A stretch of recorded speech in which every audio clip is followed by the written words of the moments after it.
Hi friends from all around the world. This is John from Conscious Beginnings, and it is 3:16 p.m. in the afternoon in Brisbane, Australia, and welcome to my first ever Facebook Live. I thought it was time to connect with you on this virtual space in life. So while I'm doing this, I'm trying to figure things out at the same time. So please bear with me in terms of what is happening in the background. So just give me a second.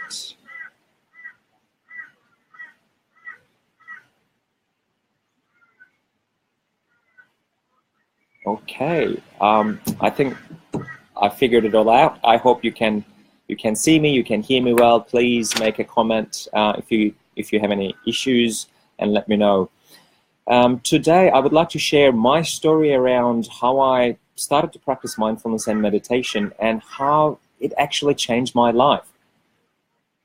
I know that most of you actually know that this is a big part of my work today, basically running mindfulness retreats, courses for individuals, groups, as well as workplaces, but I was not always a meditator myself. Actually, I was far from it. I was living a life, having lots of fun, drinking and partying like crazy back in the days.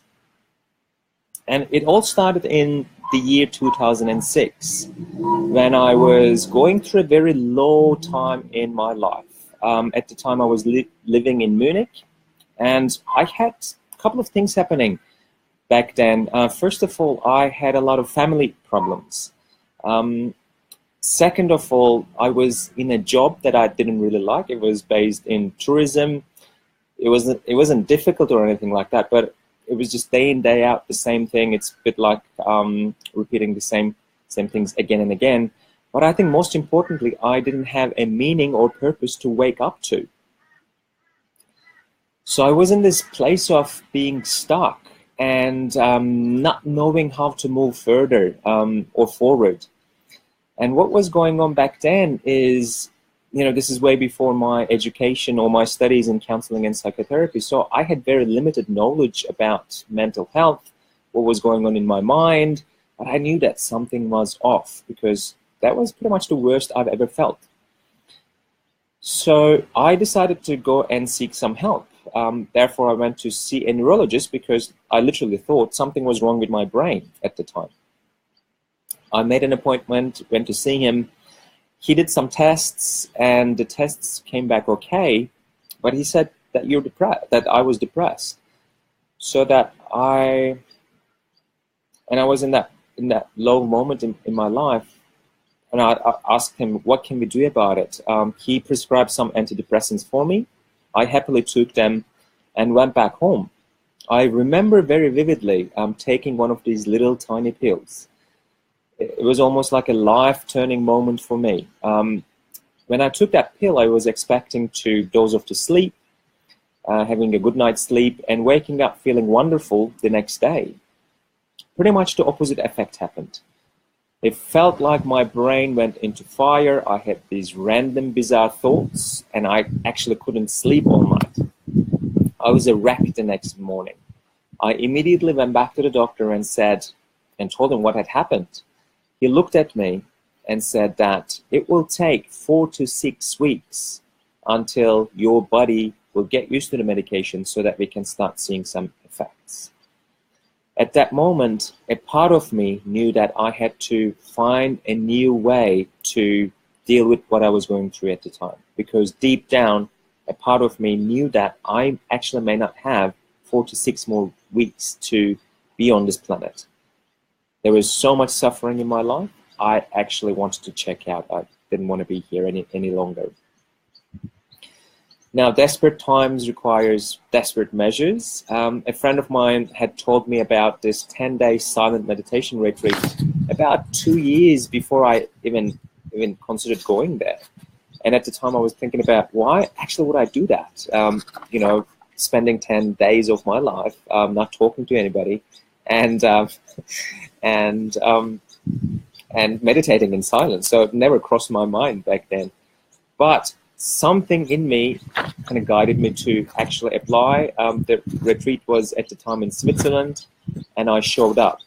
I remember on the day of registration when I was asked to surrender all of my personal belongings, including money, car keys, no books, no writing material. It was actually me and my mind for about 10 days in silence. Luckily, we got back our belongings back at the end of the course. And the first couple of days were torture for me because I was having this incredible worry mind and anxiety and all these thoughts about the future and what is going to happen, how am I going to solve my problems. So I was constantly projecting into the future. I had thoughts of running away from the place, but they make it really hard by taking away all of your belongings.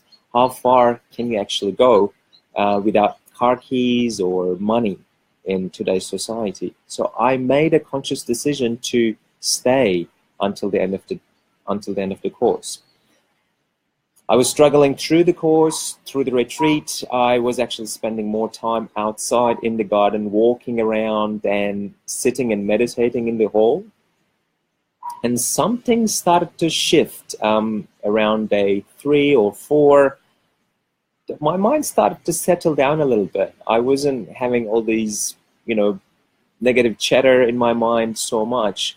And I was able to focus what was going on within myself, within my body. And it started to kind of bring some benefits, which I had no idea what they were, but I kind of started to feel happier and a bit more calmer. At the end of day 10, when we start actually talking to other people, for the first time, I could actually start feeling this sense of joy and almost like seeing this light at the end of this dark tunnel that I was in for a very long time. On day 10, I was actually talking to one of the meditation practitioners, and she said that she had a great time in Australia about a year ago when she was doing her working holiday.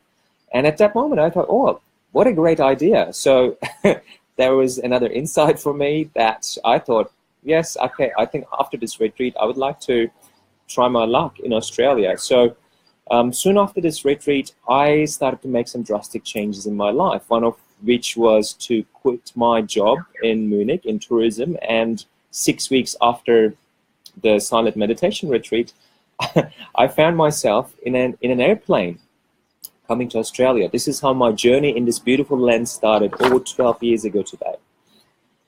Now, the reason why I'm telling you this story is, first of all, to start a mindfulness or meditation practice can be very, very challenging. I know that from my own experience, from firsthand. And I also would like to I would like you to understand that it is not a magic pill, right? It's like I've been meditating for over 10, 12 years. I still have my ups and downs, and yes, my mind seemed to be a lot calmer. But I'll share more of my challenges and struggles in future videos. But please do let me know how you find this video. I hope you enjoyed it. I hope the sound was okay. I have no idea what I'm actually doing. So hope to see you soon next week. And thank you for being with me in the first Facebook Live. Bye for now.